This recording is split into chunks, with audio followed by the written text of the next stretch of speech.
believe in possibilities galore. Possibilities galore, which is why I said that I would sing and I would smile again.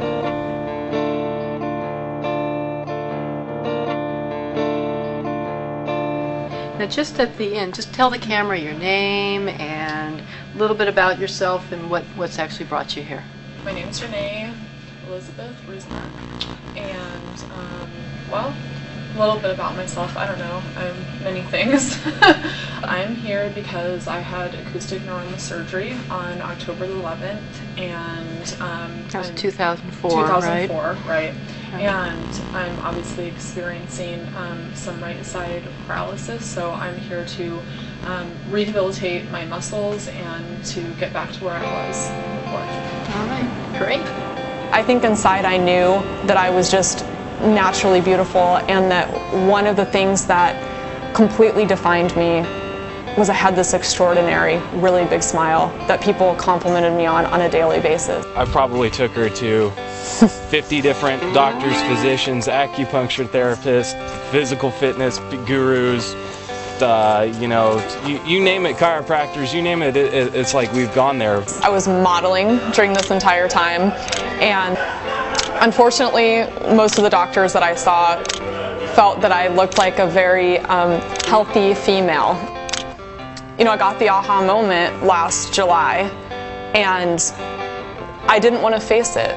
I really just didn't want to face it. You know, we went through a whole period where she was barely able to even move her entire right side of her body. I met Renee at Cedars, and she was having a lot of trouble with a big tumor, an acoustic neuroma.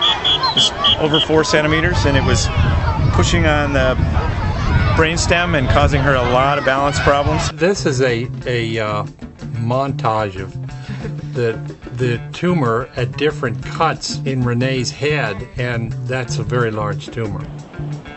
I remember driving myself to an emergency room using my left leg in 3 hours of traffic, whereupon I waited in the waiting room for 30 hours straight and was told that I probably had a slipped disc. I begged a chiropractor to send me to a neurologist so that they could give me an exam. I got into the neurologist, who immediately sent me for a brain MRI. And I got a call the next day to come into the doctor's office, and lo and behold, on the shiny light x-ray machine is my head with a huge tumor in it and my brainstem bent in half. And I had about 2 weeks to live at that point in time. The doctor whom originally diagnosed me, very unfortunately, when he diagnosed me, he didn't even have grace enough to tell anyone else other than me. He basically sat me down in the chair and said, "You're gonna die in a week."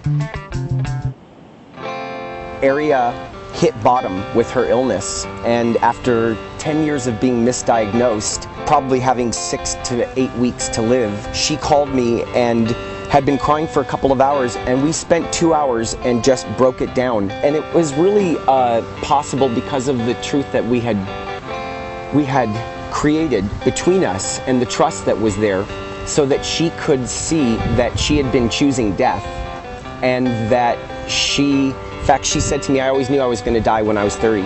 And I said, "The only payoff for that is that you can look back from the other side and see how clever you were." Ground zero was, it is what it is. I'm sick. I can't be a healer if I don't heal myself. I want to choose life. I want to be here. And she had never really said that before. And 48 hours later, she got diagnosed correctly for the first time. I felt really betrayed.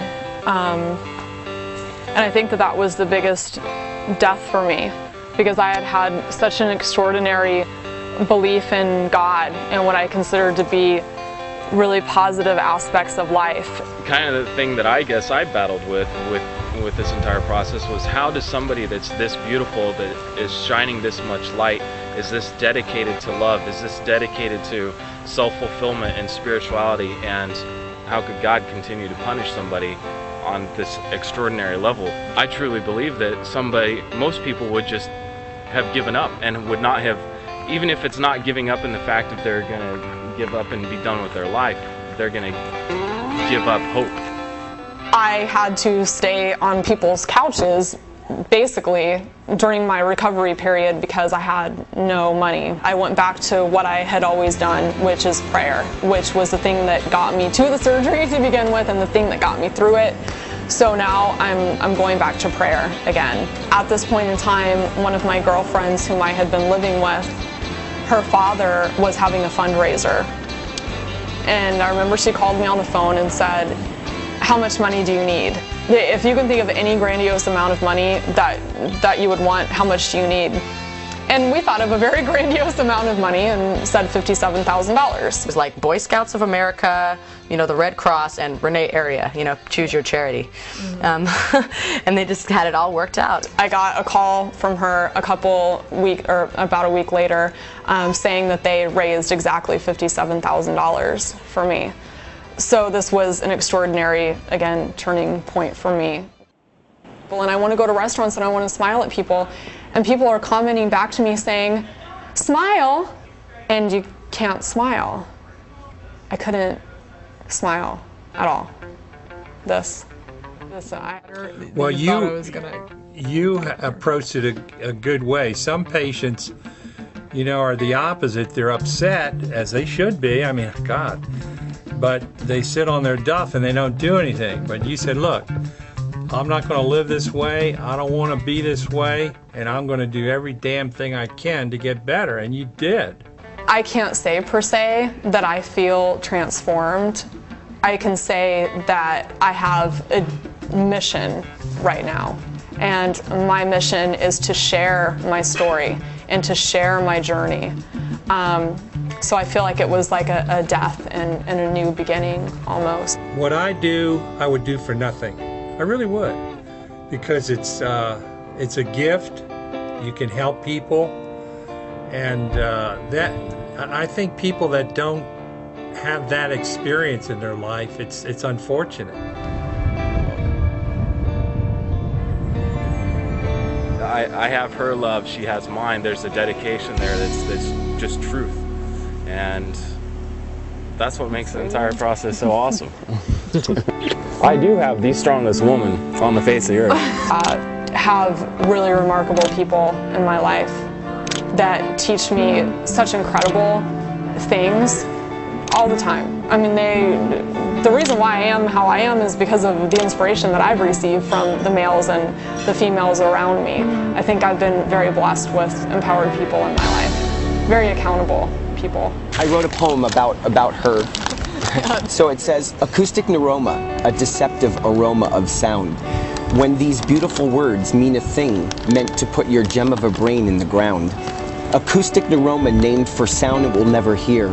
Does its job in your head, feeds on things out of whack and on fear. When sweetly named chaos thought to make a new home in your brainstem, this home of a brain made it double, and then double again. And I think of the ocean as my body, and I can't even grasp everything that's in there. I can't grasp all the possibility. So I don't know. And why would I want to project that can't happen? I don't want to.